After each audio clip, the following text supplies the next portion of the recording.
প্রথমেই বলেছি তোমাদের যে হ্যাঁ ভার্বগুলো কিছু আছে, অর্থাৎ পজেশন এটা বোঝাতে, আমার এটা আছে, রামের সেটা আছে, এই জিনিসগুলোকে বোঝাতে, অর্থাৎ আমার কিছু অধিকারে আছে। তো হ্যাভ ভার্বের প্রেজেন্ট ফর্ম বলেছি হ্যাভ এবং has, present participle having, past form had and past participle had. এগুলোকে আমরা জানি, আগে থেকে আমরা আলোচনা করেছি। এবার আমরা বাক্যে এই হ্যাড ভার্বগুলোর ব্যবহার দেখব। Had verb as a principal verb and next have verb as a helping verb বা অক্সিলারি ভার্ব। তো গাইস, আমরা আলোচনা করছি হ্যাভ ভার্ব নিয়ে, আর এই হ্যাভ ভার্বের আলোচনায় আমি সন্দীপ রায় রয়েছি তোমাদের সঙ্গে, এবং তোমরা দেখছো আমাদের Facebook page tutor of English. এবার আমরা সেন্টেন্সগুলোকে দেখি। Affirmative sentence, I have a car, আমার একটি গাড়ি আছে। ইন্টারোগেটিভ করলে কি হবে, এই হ্যাভটা সাবজেক্ট আই এর আগে বসবে, তাহলে কি হলো, হ্যাভ আই আ কার, আমার কি একটি গাড়ি আছে। এটাকে যদি আমরা আবার নেগেটিভ করি, এই সেন্টেন্সটাকে আই হ্যাভ আ কার, এই সেন্টেন্সটাকে আমরা যখন নেগেটিভ করব তখন কি হবে, আই হ্যাভ নট এ কার, নেগেটিভের জন্য নট বসে গেল, আই হ্যাভ নট এ কার। ঠিক একইভাবে ইন্টারোগেটিভ নেগেটিভ, অর্থাৎ এই ইন্টারোগেটিভ সেন্টেন্সটাকেও যদি আমরা নেগেটিভ করি সেক্ষেত্রে কি দাঁড়াবে, ইন্টারোগেটিভ সেন্টেন্সটা যেমন ছিল হ্যাভ আই, তারপরে নেগেটিভের নটটা কিন্তু বসে যাবে, অর্থাৎ হ্যাভ আই নট এ কার, আমার কি একটি গাড়ি নেই। আবার আগের দিন যেমন বলেছি হ্যাভ এবং নট এই দুটো যোগ করে কি হয়ে যাচ্ছে, haven't, haven't I a car, আমার কি একটি গাড়ি নেই। ঠিক এইভাবে আমরা অ্যাফার্মেটিভ, ইন্টারোগেটিভ নেগেটিভ এবং ইন্টারোগেটিভ নেগেটিভ এই সেন্টেন্সগুলোকে তৈরি করব। আমরা আরো কিছু উদাহরণ নিয়ে নিই। যেমন আমি কিছু লিখছি, কি লিখছি, আমি লিখছি Sita, Sita, Sita has an umbrella, Sita has an umbrella. তো এটাকে যখন ইন্টারোগেটিভ করব, কি করব, ইন্টারোগেটিভ করলে এই হ্যাজটা সাবজেক্ট সীতার আগে আসবে, এটা বলেছি, হ্যাজটা আগে চলে আসবে, তাহলে হ্যাজটাকে আমরা আগে লিখব, has Sita, has Sita an umbrella,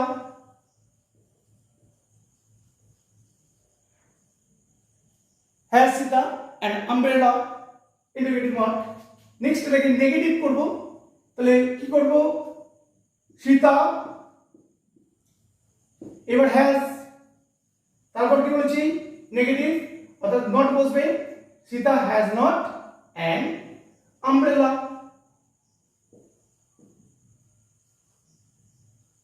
Sita has not an umbrella.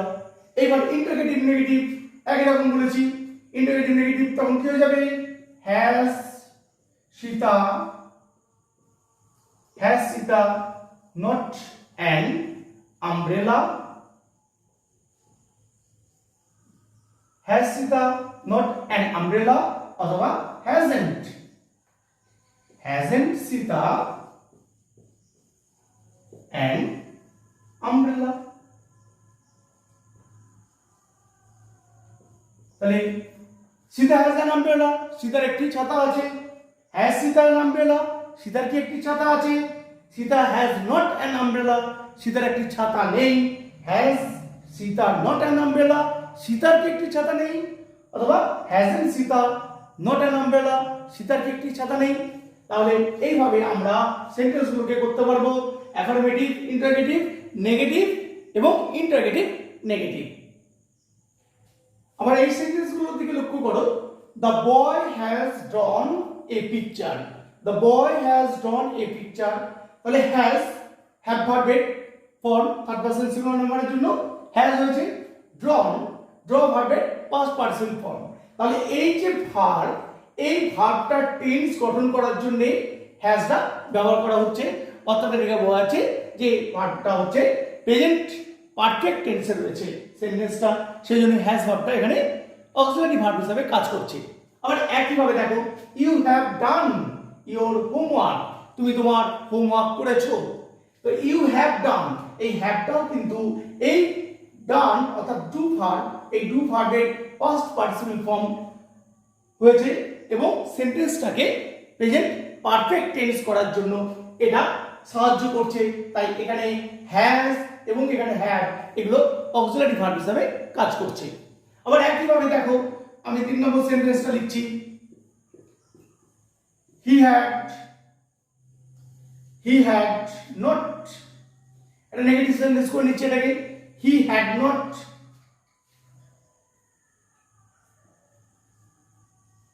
Made the kite, he had not made the kite, সে ঘুড়িটা তৈরি করেনি। তাহলে মেড এটা কি, মেড ভার্বের থার্ড ফর্ম, তাই তো, মেড ভার্বের পাস্ট পার্টিসিপল ফর্ম। এইটাকে টেন্সটাকে গঠন করার জন্য এই হ্যাডটা এখানে ব্যবহার হয়েছে এবং হ্যাডটা ব্যবহার হওয়ার পরে এটা কি হয়ে গেল, টেন্সটা পাস্ট পারফেক্ট হয়ে গেল। হ্যাড যেহেতু পাস্ট ফর্ম, তাই হ্যাভ ভার্বের পাস্ট ফর্ম হ্যাড, তাই এটা পাস্ট পারফেক্ট টেন্স গঠন করলো। তাহলে আমরা বলেছি যে অক্সিলারি ভার্ব বা হেল্পিং ভার্বগুলো কি করে, টেন্স গঠন করার জন্য ব্যবহৃত হয়। তাহলে এখানে আমরা পরিষ্কার দেখতে পাচ্ছি যে এইগুলো টেন্স গঠন করার জন্য ব্যবহৃত হচ্ছে। আরেকটা আমরা নিয়ে নিই, আরেকটা উদাহরণ একইভাবে, দ্য ওল্ড ম্যান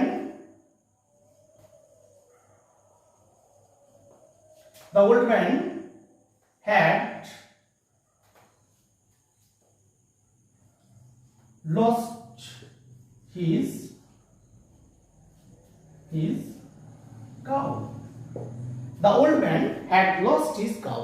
বৃদ্ধ লোকটি তার গরুটাকে হারিয়ে ফেলেছিল। The old man had lost his cow. had lost এটা ভার্ব 3, এটাকে টেন্স গঠন করার জন্য হ্যাডটা ব্যবহার করা হয়েছে, অর্থাৎ পাস্ট পারফেক্ট টেন্স তৈরি হচ্ছে।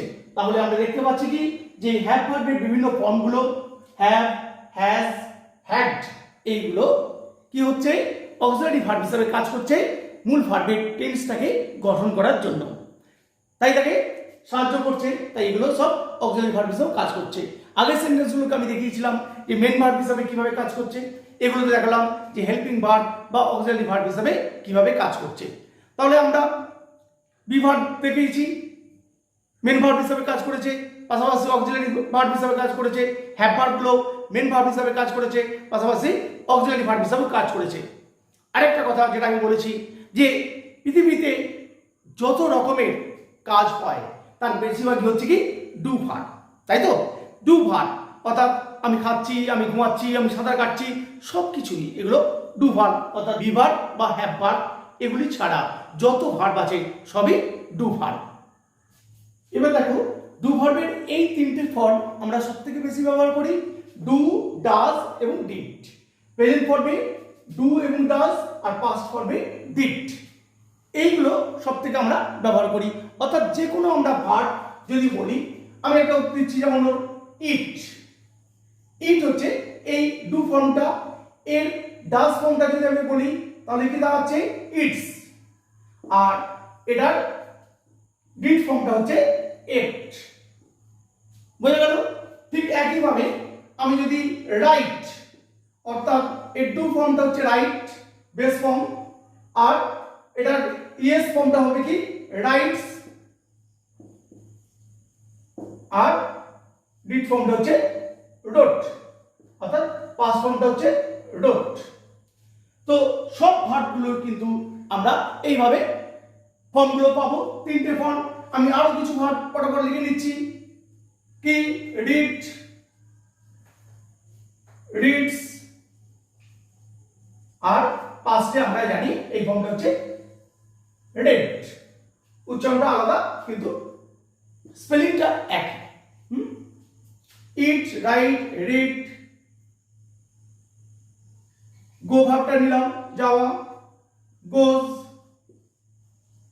আর পাস্টে ওয়েন্ট।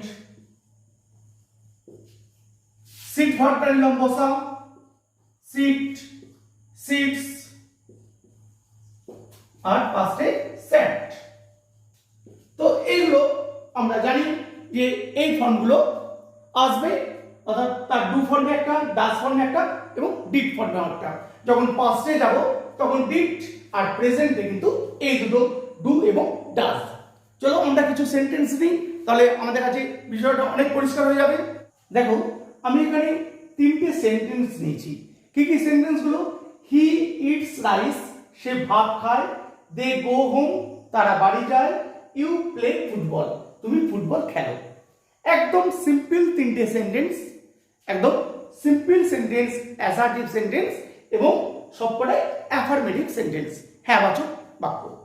এবার দেখো তুমি ভালো করে লক্ষ্য করো কি রেখেছি? He subject, they subject, you subject. অর্থাৎ তিনটে সেন্টেন্সে কি আছে? এটা করে সাবজেক্ট থাকবে as usual, eats verb, go verb, play verb. Rice এটা অবজেক্ট, হোম এটা হচ্ছে প্রিপোজিশনাল অবজেক্ট, অর্থাৎ দে গো টু হোম। আর কি রয়েছে? You play football, football object. তাহলে এইগুলো সেন্টেন্স নিয়েছি। এবার দেখো এই সেন্টেন্সগুলোকে কিভাবে আমি কি করব? ইন্টারোগেটিভ করব, সেখান থেকে নেগেটিভ করব, আবার নেগেটিভ ইন্টারোগেটিভ করব। যেভাবে আগে দেখেছি ঠিক একইভাবে তোমাদের দেখাচ্ছি। হি ইটস রাইস, তাহলে এই সেন্টেন্সটাকে যদি আমি ইন্টারোগেটিভ করি তাহলে কি দাঁড়াবে? এই যে ইট, ইট ভার্বটা এখানে ইটস আছে, অর্থাৎ এস যুক্ত ফর্ম, যেহেতু subject third person singular number, সেক্ষেত্রে এই যে ইটসটা আমি আগে যেমন বলছিলাম ইটস, অর্থাৎ এর বেস ওয়ার্ডটা কি? বেসটা হচ্ছে কিন্তু ইট, বেসটা হচ্ছে ইট, ইট, বেস ভার্বটা হচ্ছে ইট। আর থার্ড পারসন সিঙ্গুলার নাম্বারের জন্য এটা এস যোগ হয়েছে, তাই এটা কিন্তু ডাজ আসবে। Does plus it equal to its. তো যে কোনো ভার্বকে আমরা তার অক্সিলারিতে যখন ভাঙবো তখন তার রুট ওয়ার্ড বা বেস ওয়ার্ডটা আমার ডান হাতে থাকছে, বাঁ হাতে কিন্তু তার টেন্স অনুযায়ী ভাঙবো। অর্থাৎ এস বা ইয়েস যদি থাকে তাহলে ডাজ, যদি রুট ওয়ার্ডটা থাকে তাহলে ডু, আর যদি তার পাস্ট ফর্মে থাকে তাহলে ডিড। যেমন এখানে ইটস, এটাকে ডাজ প্লাস ইট। যদি ভার্বটা এরকম থাকতো ইট, শুধু ইট থাকতো, আমাকে কিন্তু অক্সিলারি পেতে গেলে ডু প্লাস ইট, এটাকে এইভাবে আমাকে ভাঙতে হতো, ডু প্লাস ইট। একইভাবে এটা যদি এট অর্থাৎ পাস্ট ফর্মে থাকে তাহলেও কিন্তু বেস ওয়ার্ডটা এদিকে ইটই থাকবে আর এখানে কিন্তু ডিড হবে, যেমন আমি আগে দেখাচ্ছিলাম। অর্থাৎ do plus eat, does plus eat, did plus eat, এইভাবে কিন্তু আমাকে অক্সিলারিতে ভেঙে নিতে হবে। অর্থাৎ অক্সিলারি প্লাস তার রুট ভার্বটা, মূল ভার্বটা কিন্তু প্রেজেন্ট ফর্মই থাকবে সবসময়, তার কোনো ফর্মের পরিবর্তন হবে না। যা পরিবর্তন হবে এই অক্সিলারি জায়গাটাতে, ডিড, ডাজ, ডু। তাহলে এই সেন্টেন্সটাতে আমি কি করব? হি ইটস রাইস, এটাকে যদি আমি ইন্টারোগেটিভ সেন্টেন্স করি সেক্ষেত্রে কি দেখাবে? ইন্টারোগেটিভ সেন্টেন্স যদি এটাকে করি তাহলে আমাকে এই ইটস ভার্বটাকে ভেঙে নিচ্ছি, ভাঙার পরে এটা পাচ্ছি ডাজ প্লাস ইট। তাহলে প্রথমেই এই ডাজটাকে আমি নিয়ে চলে আসবো, ডাজ, তারপরে সাবজেক্ট ডাজ হি। এবার বলেছি কি এটাকে ভাঙলে does plus present form eated, অর্থাৎ ইটের present form eat. Does he eat rice, সে কি ভাত খায়। প্রশ্নবোধ হয়ে গেল, ডাজ হি ইট রাইস, সে কি ভাত খায়। এটাকে যদি আবার আমি নেগেটিভ করি তখন ঠিক একইভাবে আমি যেমন বলেছি হি, একই রকম আসবে, he does not, he does not eat rice.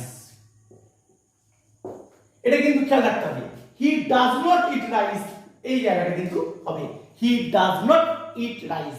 এটা কিন্তু এরকম হবে না যে he not eat rice, negative মানে একটা নট বসিয়ে দিলাম, নেগেটিভ তা নয়। সেক্ষেত্রে কিন্তু ভার্বটাকে ঠিক এই ফর্মে ভাঙতে হবে, he does not eat rice. আবার এটাকে যদি আমি নেগেটিভ ইন্টারোগেটিভ করি ঠিক একইভাবে, যদি নেগেটিভ ইন্টারোগেটিভ করি তাহলে এই ডাজ এর সঙ্গে এন টি, ডাজেন্ট, আগে যেমন দেখেছি does plus not equal to doesn't, তাহলে ডাজেন্ট হি ইট রাইস, সে কি ভাত খায় না। ডাজেন্ট হি ইট রাইস, সে কি ভাত খায় না। ঠিক এইভাবে সেন্টেন্সগুলোকে তৈরি করতে হবে। বুঝে গেল? নেক্সট আমি এই সেন্টেন্স যাচ্ছি, দে গো হোম, তারা বাড়ি যায়। তারা বাড়ি যায়, দে গো হোম। এটাকে যদি আমি ইন্টারোগেটিভ করি তাহলে কি হবে? ইন্টারোগেটিভ করলে এই যে গো ভার্বটা কিন্তু যদি আমি ভাঙি তাহলে কি দেখাবে? গো। এটাকে যদি ভাঙি তাহলে কি হবে? যেহেতু এটা প্রেজেন্ট ফর্মে রয়েছে গো, তাই এটা অক্সিলারি কিন্তু ডু আসবে, ডু প্লাস গো। এই জিনিসটা কিন্তু মনে রাখতে হবে। অর্থাৎ ভার্বের যখন কোনো প্রেজেন্ট ফর্ম থাকবে, সেই প্রেজেন্ট ফর্মটাকে যদি আমি অক্সিলারিতে ভাঙতে চাই তাহলে প্রথমে আসবে কি? ডু, আর তারপরে তার প্রেজেন্ট ফর্মটা। অর্থাৎ ডান হাতে আমার সবসময় কিন্তু প্রেজেন্ট ফর্মটাই বসবে। যদি ইয়েস যুক্ত ভার্ব হয় তাহলে কি হবে? অক্সিলারিটা ডাজ, আর ডান হাতে রুট ওয়ার্ড অর্থাৎ প্রেজেন্ট ফর্মে থাকবে। আর যদি সেটা পাস্ট ফর্মে থাকে তাহলে ডিড আর রুট ওয়ার্ডটা প্রেজেন্ট ফর্ম। বোঝা গেল জিনিসটা? তাহলে আমরা এটা দেখে নিই, দে গো হোম। তাহলে এটাকে ভাঙলে পাচ্ছি ডু প্লাস গো। প্রথমেই আমি ডুটা নিয়ে চলে এলাম, ডু দে গো হোম। তারা কি বাড়ি যায়? Do they go home. তারা কি বাড়ি যায়? তারা বাড়ি যায় না। তাহলে কি হবে? তারা কি বাড়ি যায় বললাম। এবার নেগেটিভ করব, দে গো হোম। তাহলে তারা বাড়ি যায় না। দে নট গো হোম যদি করি তাহলে কি বললাম? হবে না। তাহলে কি আনতে হবে? একটা অক্সিলারি আনতে হবে। কোন অক্সিলারিটা? এই অক্সিলারিটা ডু। তাহলে they do not go home. এবার একটা জিনিস মনে রাখতে হবে, এই যে এখানে আমি ডু নট পাশাপাশি বসিয়ে দিলাম, এই জায়গাতে ডোন্ট করাটা ভালো হবে না। একসঙ্গে আমি বলেছি ডু প্লাস নট সমান ডোন্ট, এটা হয়। কিন্তু এই ডোন্টটা যখন সেন্টেন্সে প্রথমে আমরা ইউজ করি সেক্ষেত্রে ডোন্টটাকে ব্যবহার করাটাই সব থেকে ভালো হবে। সেন্টেন্সের মাঝে they do not go home, এই সেন্টেন্সটা অনেক ভালো দে ডোন্ট গো হোমের থেকে। কিছু কিছু জায়গা আছে যেখানে আমরা ডোন্ট কথাটা ইউজ করব, কিন্তু সব জায়গাতে ডোন্ট কথাটা ইউজ করাটা কিন্তু অ্যাপ্রোপ্রিয়েট হবে না। তাহলে আমরা এটা করলাম, they go home, they do not go home. ঠিক একইভাবে এটাকে যদি আমরা প্রশ্নবোধক নেগেটিভ ইন্টারোগেটিভ আবার করি এরকম, তাহলে এইবার আমি কিন্তু ডোন্টটা এখানে নিয়ে আসবো, ডোন্ট। কারণ প্রথমেই বলেছি যে শুরুতেই, তাহলে don't they go home, don't they go home, তারা কি বাড়ি যায় না। ডোন্ট দে গো হোম, তারা কি বাড়ি যায় না। তাহলে এই সেন্টেন্সগুলোকে ঠিক এইভাবে হলো।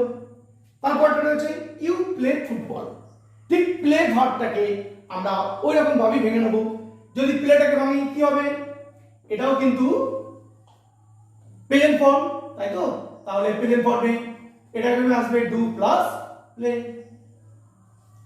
বুঝে গেল? Do plus play. তাহলে আমাদের করতে সুবিধা হবে ইউ প্লে ফুটবল। তাহলে এটাকে যদি আমি ইন্টারোগেটিভ করি তাহলে কি আসবে? প্রথমে ডুটা চলে আসবে, এই ডুটা, ডু ইউ প্লে ফুটবল। তুমি কি ফুটবল খেলো? Do you play football. তুমি কি ফুটবল খেলো? তারপরে তুমি ফুটবল খেলো না, তাহলে ইউ, এই ডুটা কিন্তু আসবে, শুধু নট হবে না। You do not play football. You do not play football. তাহলে আবার প্রশ্ন করছি, তুমি কি ফুটবল খেলো না?